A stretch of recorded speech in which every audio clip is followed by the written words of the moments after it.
క్రీస్తు శ్రేష్టమైన ఉన్నతమైన నామంలో అందరికీ వందనాలండి. దేవాతి దేవుని మహాకృపను బట్టి ప్రతి ఒక్కరికి నా ప్రత్యేకమైన వందనాలు తెలియజేస్తా ఉన్నాను. ఈ వాక్యాన్ని అనేక మందికి షేర్ చేయమని అడుగుచున్నానండి. దేవాతి దేవుడు ఈ దినాన్న మనతో మాట్లాడుచున్న అంశం ఏంటంటే, నీవు శ్రమానుభావమును కలిగి ఉన్నావా అనే అంశం ద్వారా ఆయన ఈ దినాన్న మనతో మాట్లాడుచున్నారు. అయితే మరి అపోస్తలుడైన పౌలు తిమోతికి రాసిన 2వ పత్రిక 1వ అధ్యాయము 8వ వచనం. కాబట్టి నీవు మన ప్రభు విషయమై సాక్ష్యమును గూర్చి అయినను ఆయన ఖైదీనైన నన్ను గూర్చి అయినను సిగ్గుపడక దేవుని శక్తిని బట్టి సువార్త నిమిత్తమై శ్రమానుభావంలో పాలువాడై ఉండుము. దేవుడు ఈ పరిశుద్ధ వాక్యం దీవించునుగాక. ప్రార్థన. సర్వోన్నత సర్వకృపానిధి నీ కృపగల నామంలో స్తుతి స్తోత్రములయ్యా. నాయన నీ యొక్క కృపతో మమ్మల్ని నింపుచున్న దేవానికి వందనాలు. ప్రతిదినం ఒక లేఖనం ద్వారా సూటిగా మాతో మాట్లాడుచున్నారు. మా జీవితాలకి నాయన ఎటువంటి ఆత్మీయ అవసరమై ఉన్నదో తండ్రి, అటువంటి ఆత్మీయ ఆహారాన్ని మాకు అందించండి, కృప చూపించండి. మా పట్ల నీ చిత్తం ఏమైందో, నీ కృప ఏమైందో, నీ ఉద్దేశం ఏమైందో నన్ను మాకు చూపించండి. నాయన నీ కృపతో నింపండి ప్రభా, నీకు వందనాలు. నాయన అందరూ రక్షణ పొందుకునే భాగ్యము దయచేయండి దేవా, నీకు వందనాలు. ఈ యొక్క నాయన యూట్యూబ్ ద్వారా అనేక మంది చెంతకు నాయన వాక్యాన్ని చేర్చండి, అనేక హృదయాల్ని క్రద్దిలింప చేయండి ప్రభా, నీకు వందనాలు స్తోత్రాలు. నాయన మీరు మాట్లాడుచున్న లేఖనాన్ని నాయన ప్రభా స్పష్టంగా తెలియజేయండి. నీ ఆత్మ నాపై ఉంచండి ప్రభా. ఏ రీతిగా నాయన వాక్యాన్ని వివరించాలో మంచి జ్ఞానంతో నింపండి ప్రభా. నీ సన్నిధి నీ కృప నాయన ఏదైతుందో అది నాపై ఉంచమని ప్రభా. నీవే నాయన సూటిగా తేటగా మాట్లాడమని నజరేయునేసునంత నామములో అడుగుచున్నాను తండ్రి, ఆమేన్. మరి దేవాతి దేవుడి దినాన్ని మనతో ఏం మాట్లాడుతున్నారండి? నీవు శ్రమానుభావాన్ని కలిగి ఉన్నావా అనే అంశం కదండి. సమానుభావం కలిగి ఉండడం అంటే మనము క్రీస్తు కొరకు, క్రీస్తు నిమిత్తము మరి మరణించే శ్రమలు కలిగినప్పటికీ ఆ శ్రమల్లో మనము నిలకడగా ఉండాలండి. మరి శ్రమలు వచ్చినాయని దేవుని నుంచి తొలగిపోయేవారిగా కాకుండా, కష్టములు వచ్చినాయని దేవుని నుంచి దూరం అయ్యేవారు కాకుండా, ఎన్ని శ్రమలు వచ్చినా కూడా వాటిని మరి ఆ యొక్క శ్రమానుభావాల్లో మనం పాలువారుగా ఉండాలండి. మరి దేవుని వాక్యము ఆ విధంగా మనకి తెలియజేస్తుంది. అసలు ఏంటంటే మరి ఈ విషయాలు ఎవరితో చెప్తున్నారంటే, అపోస్తలుడైన పౌలు గారు తిమోతికి రాస్తూ ఉన్నారన్నమాట. తిమోతికి రాస్తూ ఉన్నారు. ఏమని రాస్తున్నారంటే, మరి దేవునిలో మనం ఎలా ఉండాలి అనేది ఆయన తెలియజేస్తూ ఉన్నా. అంటే తిమోతికి నువ్వు ఇలా ఉండు, దేవుని వాక్యాన్ని ఈ విధంగా ప్రకటించని మరి ఆయనకి తెలియజేస్తూ ఉన్నారు. దేవునికి నువ్వు మంచి సాక్షిగా ఉండు అని మరి ఆయన తెలియజేస్తున్నట్లుగా మనం చూస్తూ ఉంటుంది. ఇక్కడ చూస్తున్నట్లయితే మరి దేవుని వాక్యము, కాబట్టి నీవు మన ప్రభు విషయమై సాక్ష్యమును గూర్చి అయినను ఆయన ఖైదీనైన నన్ను గూర్చి అయినను సిగ్గుపడకు. దేవునికి సాక్ష్యం చెప్పడానికి కానీ, మరి క్రీస్తు ఖైదీగానున్న నన్ను బట్టి కానీ నువ్వు సిగ్గుపడకూడదండి. దేవుని వాక్యము ప్రకటించడానికి ఏం చేయకూడదంట? సిగ్గుపడకుండా దేవుని వాక్యాన్ని మనం ప్రకటించేవారు ఉండాలంటండి. దేవుని శక్తిని బట్టి సువార్త నిమిత్తమై శ్రమానుభావంలో పాలువాడై ఉండుము. మరి క్రీస్తు మరి సువార్త నిమిత్తము నువ్వు ఎలా కలిగిన శ్రమానుభావం కలిగి ఉండని మరి అపోస్తలుడైన పౌలు తిమోతికి చెప్తా ఉన్నారు. అవునండి, క్రీస్తు వాక్యాన్ని ప్రకటించినప్పుడు మరి దేవుడు మనకి శక్తినిస్తాడు. ఆయన శక్తి కొలది ఆయన వాక్యాన్ని విరివిగా పంచే కృప మనకు అనుగ్రహిస్తాడు. అలాంటి పరిచర్య జీవితంలో అనేక శ్రమలు వస్తూ ఉంటాయి, అనేక కష్టాలు వస్తూ ఉంటాయి, ఇబ్బందులు వస్తూ ఉంటాయి, ఇరుకలు వస్తూ ఉంటాయి. ఎలాంటి పరిస్థితి వచ్చినా, ఒకవేళ మరణకరమైన పరిస్థితి వచ్చినప్పటికీ కూడా నువ్వు ఎలాంటి రీతిగా జీవించాలంటే ఆ శ్రమల కొరకు మరి క్రీస్తు సువార్త నిమిత్తని ప్రాణాలు ఇవ్వడానికైనా అలాంటి శ్రమలు వచ్చినా కూడా మరి నువ్వు జయించు, మరి ఆ యొక్క శ్రమల్లో నువ్వు పాలువాడిగా ఉండు అని మరి అపోస్తులైన పౌలు తిమోతికి తెలియజేస్తూ ఉన్నారు. మరి ఆ విధంగానే ఈ దినాన్న మరి క్రీస్తు నిమిత్తము ఆయన యొక్క శ్రమల్లో పాలువారిగా ఉండి ఆయన సువార్త నిమిత్తము మనం మరణించడానికైనా సిద్ధముగా ఉండి పరిచర్య చేయాలని దినాన్న ఆయన నీతోనూ నాతోనూ సూటిగా మాట్లాడుచున్నారండి. మరి క్రీస్తు శ్రమల్లో చాలామంది మరి ఆ గొప్ప భాగ్యం అని ఎంచుకునే వారు ఉన్నారు. క్రీస్తు శ్రమలు అనుభవించడానికి చాలా ఇష్టపడిన వారు కూడా జీవ గ్రంథంలో ఉన్నారు కదండి. ముఖ్యంగా మోషే గారు మరి గురించి రాయబడి ఉన్నది కదా. మరి ఫరో రాజు యొక్క కుమార్తె మరి తనని పెంచుకున్నప్పుడు ఆమె యొక్క కుమారుడు అనిపించుకోవడానికి మోషే గారు ఇష్టపడలేదంటే అండి. మరి ఎందుకు ఆయన ఇష్టపడలేదంటే దేవుని వల్ల నాకు నింద కలిగిన అది గొప్ప భాగ్యం అని ఎంచుకున్నాడంట. అంటే క్రీస్తు శ్రమల్లో పాలువాడిగా ఉంటూ మరి క్రీస్తు నిమిత్తం శ్రమలు అనుభవించడం కూడా నాకు ఎలాంటిది అంటున్నాడండి, గొప్ప భాగ్యము అని ఆయన ఎంచుకున్నట్లుగా చూస్తూ ఉంటాను. ఎందుకు అంత భాగ్యంగా ఆయన ఎంచుకున్నాడంటే ఆయన కలిగబోయే బహుమానమందు మరి తన గురి ఉందంటండి, తన ఆలోచన విధానం ఉందంట. అంటే మరి కలగబోయే బహుమానం ఏమైందండి, ఆ నిత్యరాజ్యాన్ని సంపాదించుకోవడానికి ఎన్నో శ్రమల గుండా మనం వెళ్ళాలి. ఉత్తినే వచ్చేస్తుంది అనుకుంటున్నారేమో.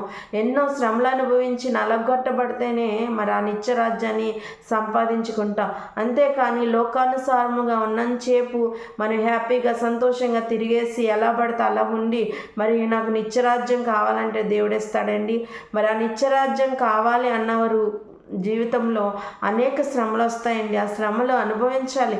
ఎలాంటి శ్రమలైనా కూడా అనుభవించే ధైర్యాన్ని కలిగి ఉండాలి. అందుకనే మరి నువ్వు సాక్ష్యం గూర్చి అయినను మరి ఖైదీనైనా నన్ను గూర్చి అయినను సిగ్గుపడకు. మరి దేవుని శక్తిని బట్టి ఆయన సువార్త నిమిత్తమై సమానుభావంలో పాలువాడయుండు అని మరి ఆయనకి తెలియజేస్తూ ఉన్నారు. అంటే మరి మంచి సాక్ష్యాన్ని మరి మనం దేవుని కొరకు సంపాదించేవారు ఉండాలి. చాలామంది సాక్ష్యం చెప్పడానికి మరి ఇష్టపడరండి కదండి. చాలామంది సిగ్గుపడుతూ ఉంటారు. లేకపోతే చాలామంది పాటలు పాడమన్నప్పుడు, వాక్యం చదవమన్నప్పుడు, వాక్యం చెప్పే సందర్భంలో సిగ్గుపడతారు. అందుకే దేవుడు తెలియజేస్తూ ఉన్నారు, మీకు సాక్ష్యమైన ఏ విషయంలో అయినా మీరు ఏం చేయకూడదు, సిగ్గుపడకూడదు. మరి ఏం చేయాలి, ధైర్యంగా దేవుని వాక్యాన్ని ప్రకటించేవారు ఉండాలి. దేవుని యందు మంచి సాక్ష్యాన్ని కలిగి ఉండాలి. అంతేకాని మరి ఎవరి నిమిత్తం కూడా మరి మంచి సాక్ష్యాన్ని మనం కలిగి ఉండాలి, కానీ ఎవరి నిమిత్తం కూడా సిగ్గుపడకూడదని ఇది ఆయన మనకి తెలియజేస్తూ ఉన్నారు. చాలామంది ఒక కుటుంబంలో ఎవరైనా తప్పు చేసినప్పుడండి లోకము ఆ కుటుంబాన్ని చాలా హీనంగాను చాలా తప్పుడుగా చూస్తుంది. అంటే ఒకరు ఏదైనా మరి అపరాధం చేసినప్పుడు, ఏదైనా తప్పు చేసినప్పుడు ఆ కుటుంబ సభ్యులను కూడా అదే భావనతో ఈ లోకము చూస్తూ ఉంటుంది.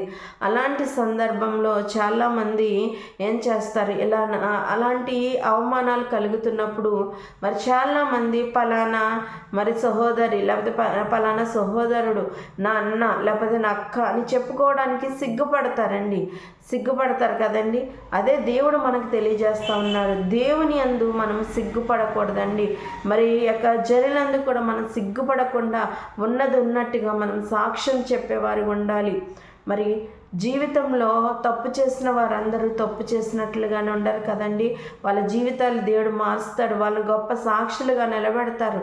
మరి అప్పుడు మరి ఆమె నిమిత్తము లేకపోతే నీ సహోదరు నిమిత్తం నువ్వు గొప్ప సాక్ష్యము చెప్పే పరిస్థితి కలుగుతుంది. కాబట్టి మరి మన యొక్క కుటుంబంలో మరి మన కుటుంబంలో ఎవరైనా ఏదైనా చేసినప్పుడు వాళ్ళు మన కుటుంబం అని చెప్పుకోవడానికి ఒకవేళ నువ్వు సిగ్గుపడే స్థితిలో జీవిస్తుంటే అలాగూ సిగ్గుపడకని దేవుడి దినాన్న తెలియజేస్తూ ఉన్నాడు. మరి తప్పు చేయనోళ్ళు ఎవరు ఉండరు కదండి. ఆ తప్పును సరిదిద్దుకుని ఒప్పుకునేవాడే నిజమైన క్రైస్తవుడు. మరి చాలామంది చాలా తప్పులు చేస్తారు, కానీ వాటిని విడిచిపెట్టి ఒప్పుకోవడమే గొప్పతనము. మరి అందరూ పాపం చేసి దేవుడు అనుగ్రహించు మహిమను పొందలేకుండా ఉన్నారని దేవుని వాక్యం సెలవిస్తుంది. నీతిమంతుడు లేడు, ఒక్కడూ లేడని దేవుని వాక్యం సెలవిస్తుంది. చాలామంది నేను నీతిగా ఉన్నాను, నేను నీతిమంతుడిని అనుకుంటూ ఉంటారు. కానీ దేవుడు అందరూ అన్నాడండి, ఏ ఒక్కరు నీతిమంతులు లేరు అన్నాడు. అంటే అందరూ పాపలే. ఆ పాపాన్ని క్రీస్తు యొక్క రక్తంలో కడుక్కుంటున్నారని దేవుడు తెలియజేస్తూ ఉన్నారు. చాలామంది నేనేం చేయలేదు కదా, నేను నీతిమంతుడినని చాలా గర్వంగా ఉంటారు. నేనే తప్పు చేయలేదని చాలా గర్వంగా ఉంటారు, గర్విస్తూ ఉంటారు. అలాంటి వారి గర్వాన్ని దేవుడు తప్పకుండా మరి అణచివేస్తాడండి. ఎందుకంటే మనం దేని బట్టి అతిశయపడకూడదని దేవుని వాక్యం సెలవిస్తుంది కదండి. దేన్ని బట్టి అతిశయించకూడదు. మన అతిశయం దేని బట్టి ఉండాలంటే క్రీస్తుని బట్టి ఉండాలని దేవుని వాక్యము సెలవిస్తూ ఉన్నది. అంతేకాని మనకున్న అందాన్ని బట్టి కానీ, మనకున్న మరి జ్ఞానాన్ని బట్టి కానీ, మనకున్న సంపదను బట్టి కానీ, మనకున్న గౌరవాన్ని బట్టి కానీ మనము గర్వించేవారిగా ఉండకూడదు. చాలామంది అలాంటి గర్వాన్ని కలిగి ఉంటారు. కాబట్టి అలాంటి గర్వం లేకుండా, ఒకవేళ నీ కుటుంబంలోనే లేకపోతే నీ పొరుగు వారే కానీ ఎవరైనా ఏదైనా అపరాధం చేసినప్పుడు ఉంటే వారి మనసు దేవుని వైపు మళ్లించడానికి ప్రయత్నించు. ఏమని చెప్పాలి వాళ్ళకి? అమ్మ, పాపం చేయని వాళ్ళు ఎవరూ లేరు. ఆ పాపాన్ని నువ్వు దేవుని దగ్గర ఒప్పుకున్నావంటే ఆయన నిన్ను క్షమిస్తాడు. ఆయన నిన్ను ఒక నూతనంగా కడతాడని వాళ్ళని ధైర్యపరచాలి. వాళ్ళకి మంచి మాటలు చెప్పి క్రీస్తు వైపు నడిపించాలి. కానీ అలాంటి వారి మనసులో ఇంకా నువ్వు ఎలాంటి దాను, అలాంటి దాను, నువ్వు అలా చేస్తావు, ఇలా చేస్తావు అని వాళ్ళని అవమానపరిచే రీతిగా, హేళన చేసే రీతిగా ఎప్పుడు మాట్లాడకూడదండి. అలాగ మాట్లాడమంటే మరి దేవుడు ప్రతిదీ చూస్తాడు.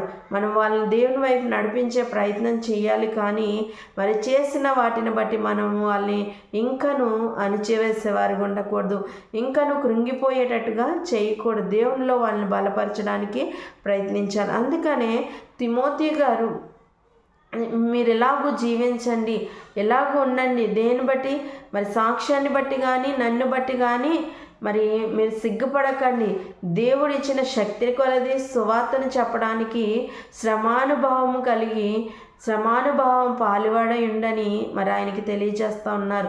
శ్రమలు వస్తాయి, నిందలు వస్తాయి, అవమానాలు ఏదొచ్చినప్పటికీ కూడా నువ్వు దానిలో పాలు పంపులు పొందుకో. నువ్వు వెనక్కి రాకు, తగ్గిపోకు. నువ్వు ఎన్ని శ్రమలు వచ్చినా, ఎన్ని నిందలు వచ్చినా కూడా ఆ శ్రమల్లో నువ్వు సంతోషించని పౌలు గారు తెలియజేస్తూ ఉన్నారు. మరి అనేక సందర్భంలో దేవుని సువార్త నిమిత్తం అనేక సార్లు ఆయన సరసాల్లో ఉన్నట్లుగా మనం చూస్తూ ఉంటున్నాం. సరసాల్లో నుంచి అనేక పత్రికలు ఆయన రాసినట్లుగా చూస్తూ ఉంటున్నాం.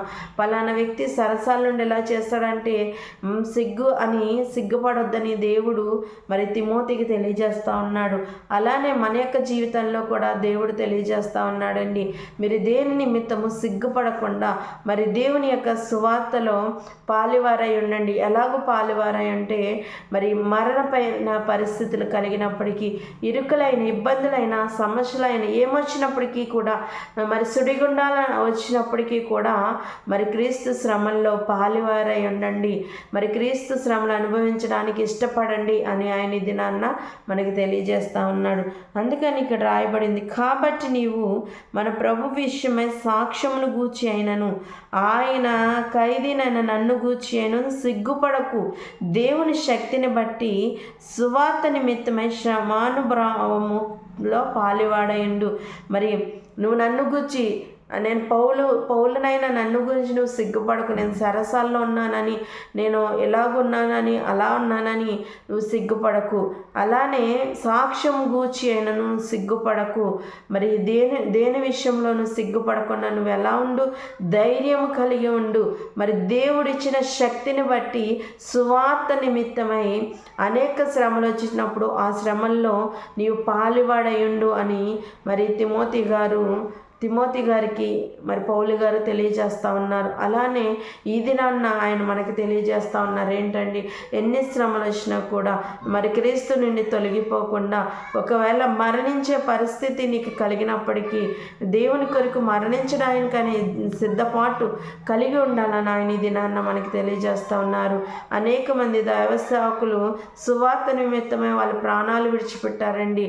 వాళ్ళు గొప్ప భాగ్యవంతులనే మనం చెప్పుకోవాలి. అలాంటి పరిస్థితి నీకు నాకు కలిగినప్పుడు ఆ సువార్త నిమిత్తము మన ప్రాణం ఇవ్వడానికైనా మరి సిద్ధమైన మనసు కలిగి ఉండడానికి పరిశుద్ధాత్ముని యొక్క వాక్యము ప్రతి ఒక్కరి జీవితాల్లో ఫలింపచేయనుగాక. ఆమేన్. అందరికీ వందనాలండి. ప్రార్థన. మహోన్నతుడ, మహిమగల రాజా, సర్వోన్నతుడ, సర్వాధికారి నీకు వందనాలు, స్తోత్రాలు. అనేకం నిందలు అవమానం వచ్చినప్పటికీ నాయన భరించుకుని తండ్రి సువార్త నిమిత్తమై ఆ యొక్క శ్రమల్లో నాయన పాలువారి ఉండేటట్టుగా సహాయం దయచేయండి. మా జీవితంలో తండ్రి ఎలాంటి పరిస్థితులు కలిగినప్పటికీ నాయన ప్రభా నాయన నీ యందు తండ్రి నాయన ప్రభా నాయన మేము నాయన గర్వంగా నాయన ప్రభ తలెత్తుకునే వారిగా సహాయం దయచేయండి. నీ సువార్త నిమిత్తము కానీ తండ్రి నాయన ప్రభ దేని నిమిత్తము కానీ నాయన మేము సిగ్గుపడకుండా నాయన ప్రభ నీ వాక్యాన్ని ఉన్నట్టుగా ప్రకటించేవారిగా సహాయం దయచేయండి. అట్టి కృప ధన్యత మాకు దయచేయమని ప్రభా ఇక చిన్న ప్రాంతాన్ని సన్నిధానం చేర్చుకోమని నజరేయునేసు నామములో అడుగుచున్నాను తండ్రి. ఆమేన్. అందరికీ వందనాలు.